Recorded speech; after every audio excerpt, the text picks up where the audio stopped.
Good afternoon, everybody. It's a big pleasure for me to be here today and present something on my and our work on young stars' magnetic fields and their influence on the habitability of their surrounding planets. I'm doing this work actually in the context of a big national and international research network called Pathways to Habitability, from disks to stars and planets to life. There's a bunch of people mentioned here in the slide, where a few of us are here at this wonderful conference in the wonderful place here in Vietnam. And what we are studying within this research network is actually a lot of the stuff that Nada was mentioning in his introductory talk today, where we want to find out how planets or planetary embryos are evolving in disks, how water is transported in disks, and in the later stages of the stellar systems, stars and their activity, their X-ray and UV and whatever signatures they emit and which are important for the planetary atmospheres, the magnetospheres of planets, the upper atmospheres, and we also want to address how all of these effects are different, maybe comparable, what other effects are maybe important in binary stellar systems, which amount to up to 60% of the stars we observe actually. So our part of the work, I'm doing a lot of that stuff together with Manuel as well, is to study how magnetic fields, but actually trigger a lot of the stellar activity we observe, like flares, coronal mass ejections, CMEs, high energy radiation in UV, EUV, and X-rays, and the stellar winds in the end, how they influence the upper planetary atmospheres. You see there is a lot of emission from a central host star. A planetary, here the Earth and the Sun are depicted in this view graph. A planetary magnetosphere that is protecting the atmosphere against the stellar radiation. Or it can also, I think there is still a debate going on if the magnetosphere maybe also has some erosion effect for the planetary atmosphere, but that's to be found out in the future, I hope. So what we are studying is the interaction of the radiation and the atmosphere, the magnetosphere and the wind, and the magnetosphere-atmosphere system. And as I guess not all of you are familiar or too familiar with magnetic fields in stars and how they are formed. I hope this animation works. It did in the test. I would like to just shortly show you a very nice movie from NASA Goddard Space Flight Center, where you see the sun here in this case with the sunspots and opening up a radiative core and the convective envelope, where at this transition layer from the core to the convective envelope, the so-called tachocline, a dynamo is operating, which is the important trigger, the important mechanism behind the stars, the magnetic field production of the stars we are studying. There are also other mechanisms, both for M dwarfs and for solar-type stars, either fully convective dynamos, which we do not totally understand yet, or these core envelope dynamos operated in the tachocline are the reasons behind the magnetic field production, which produce, in the end, flux tubes that are rising to the surfaces and creating spots with higher spot numbers when the magnetic field is at its maximum of the stellar activity, as it is at its maximum actually, and less spots during the magnetic field minimum. So one of the important things for planetary atmosphere, one of the important effects are flares, superflares and CMEs that are stellar output that crucially influence the upper planetary atmospheres. There are magnetic reconnection processes where during a sudden release of magnetic energy, near sunspots are stored that cause flares and superflares as well.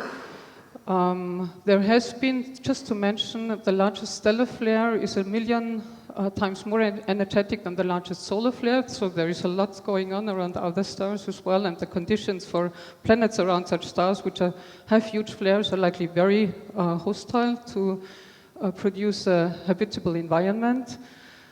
And solar flares are sometimes associated with CMEs, but for CMEs we have the big problem that on stars they are really difficult to detect, so we cannot really be fully sure yet if they exist on stars. It's very likely that they do, of course, but detecting them is really difficult. And so far, there has not been any definite hint for it, but we definitely need to work on that and need to find out how CMEs are occurring on other stars and how they influence the conditions around the star. So what is very important as well is rotational evolution. Manuel went into a lot of detail on that already, so I won't go into detail here. Younger stars have a big spread in, in rotational speed, and that's decreasing with increasing age, so they all end up with a certain rotational velocity, and during this evolution they have the big difference in emitting radiation and also big difference in magnetic field configuration. So rotation definitely is a very important factor to trace when studying planetary, or the survivability of habitability of planetary atmospheres, and the according wind evolution, of course, as well. So rotation goes a lot together with wind. Both go a lot together with magnetic field configurations, as you will see later on. For example, I'm showing here you the picture, the according picture for the Sun. Here are Ulysses measurements for during solar magnetic minimum, where you see the wind structure around the Sun is very much different from the one during the solar maximum. And it is intuitively well to understand, I guess, that conditions for the planet around the star with different magnetic field configurations leads to very different conditions for the atmosphere. So, but how do we determine magnetic field geometries? That's actually not very straightforward and quite challenging in terms of observational approach. What you need to do is to go to a big telescope with a spectropolarimeter attached, and you need to observe a star that is rotating quickly enough, actually, in all 4 Stokes parameters. And what I'm showing you here is a scheme or sketch of a star with a dipolar magnetic field geometry, a rather strong field here, actually, to be able to show you the signatures in big enough scale, so to say. So as the star is rotating, also the Stokes I, which is the intensity profile, the Stokes V, the circularly polarized component of the magnetic field. Oops, sorry.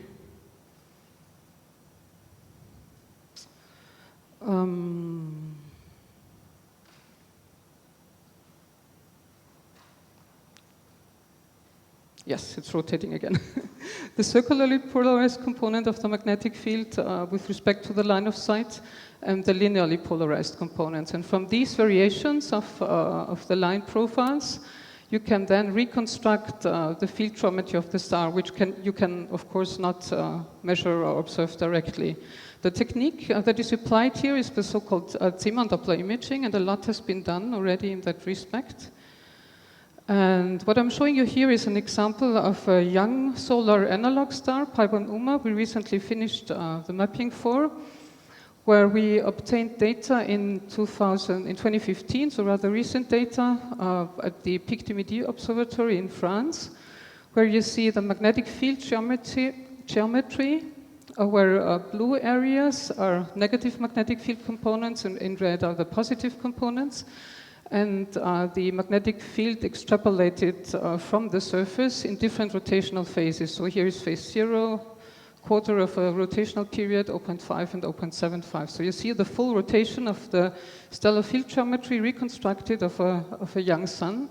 And what we are doing in the end, or to continue, is then using these magnetic field geometries to launch a wind from and get an idea about the wind configuration around the star, and then couple in the end to work that was mentioned by Manuel already, to magnetosphere and upper atmosphere and erosion calculations that our colleagues from Graz are doing. To get a better statistical idea about the behavior of young stars, about the field geometries of young stars, we are currently, or have been analyzing a sample of young solar analogs, a sample that was collected already by Manuel in 2007, where we are analyzing 6 different stars in 6 different ages, so covering from 100 megayears to 600 megayears. It's a big span, actually, where we know the ages quite well, the rotational periods quite well, and very close to the sun. So these are really young solar analog stars, and obtained data in Stokes I and V, and were able to reconstruct the field geometries for all of these stars in collaboration with colleagues from Sweden.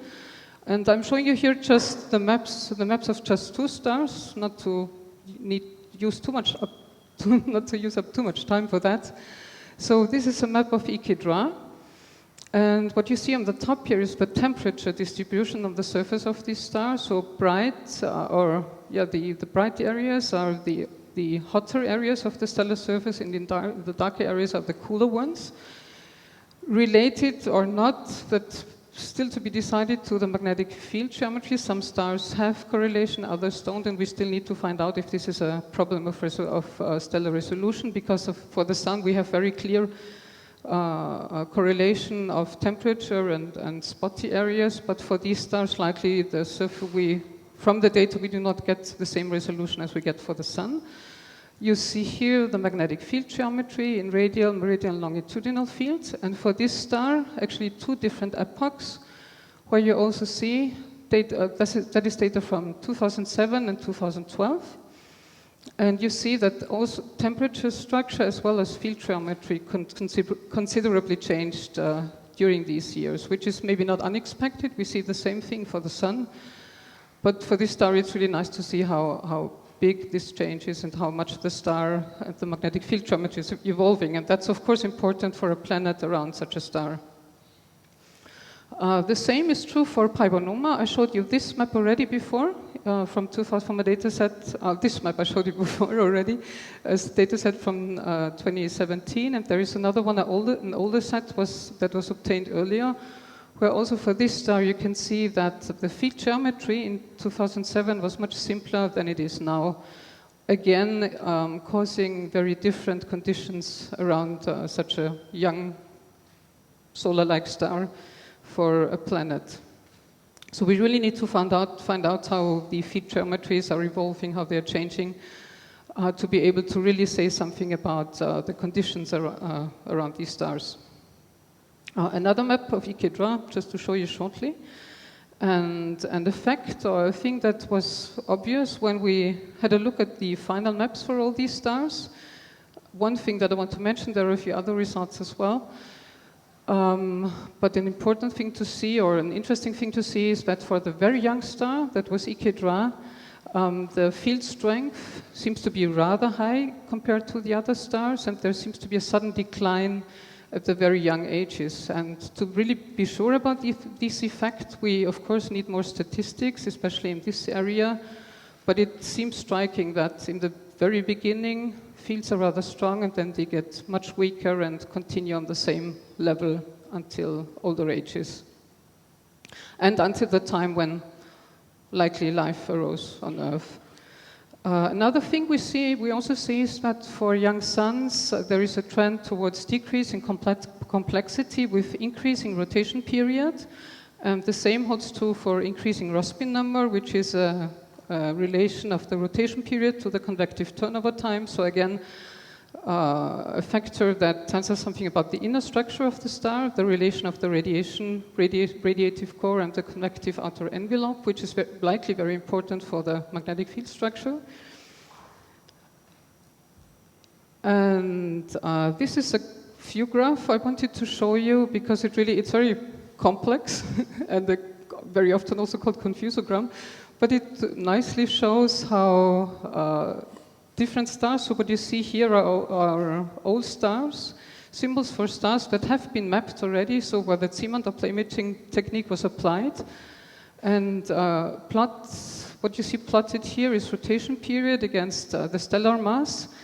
And the thing I wanted to specifically point out that all the M dwarfs, especially the fully convective M dwarfs, they seem to have very simple magnetic field geometries. The color means that the simpler the symbol is, the less complex the magnetic field structure is. That's the coding here in this graph.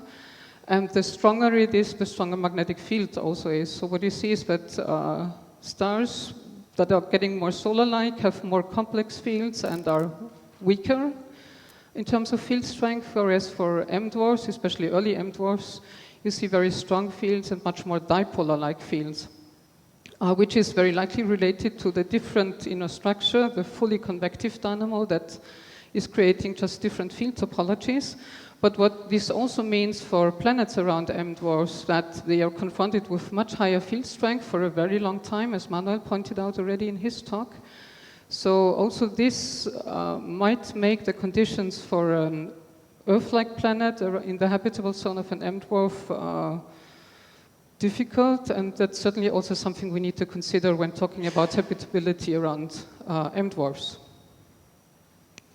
So, one other issue that we tried to solve or wanted to solve and were successful for a few cases is to get a handle on the wind, to get some observational constraints for stellar winds, because you cannot really directly observe them, in contrary to magnetic fields or UV, EUV, XUV radiation. And what Manuel initiated actually was an observing attempt at observing campaign in radio for 4 of the solar analog stars I showed you already, where the aim is to get non-detections from radio, because then we have good upper limits for the stellar wind signature for the star. So if we get that detection, it means that this can either be a wind or another signature, but if we don't get a detection, we really have an upper limit, a good upper limit for the wind strength around such a star. And what a PhD student in our group, Bibiana Fichtinger, actually found from the ALMA data and GBLA data that was collected is that for Kappa 1 Ceti and Pi 1 Uma, I showed you the maps of these 2 stars before, if you remember, we definitely got a non-detection and could constrain the mass loss rates due to the wind by 4.1 times 10 to the minus 12 solar masses per year, and 5.0 10 to the minus 12 for Pi 1 Uma. So for these 2 stars, we have very good upper limits from the observational point of view for the stars, which is unique so far, and can characterize and define the surrounding of these 2 stars especially well. So what you saw part of this slide already, and I want to draw your attention now to this part, where the values I showed you before are shown again for Pi 1 Uma and Kappa 1 Ceti upper limits, and Ekedra, Carbon Ori. We also have kind of upper limits, but these are very likely too high for real wind signatures. But this is what we can work with as we get a detection for these 2 stars. So in reality, these values for these 2 stars are likely lower, but we cannot really nail them down. So what we want to do actually what we are doing already and want to continue on in the nearest future is now coupling the whole system. We have the magnetic field geometries for the stars, and can do the field extrapolation and the wind modeling, and want to couple then these signatures and the wind mass loss rates and winds to the upper planetary atmospheres, and extend our survey to all ages from 10 megayears to 10 gigayears for all masses, so including also M dwarfs, which is a different story, and we need to still define the parameter space there, and for all initial conditions to get a better idea how the statistics and how really the boundary conditions for habitable environments for all possible ways, all possible traces that could be there work. So this is a slide to show you.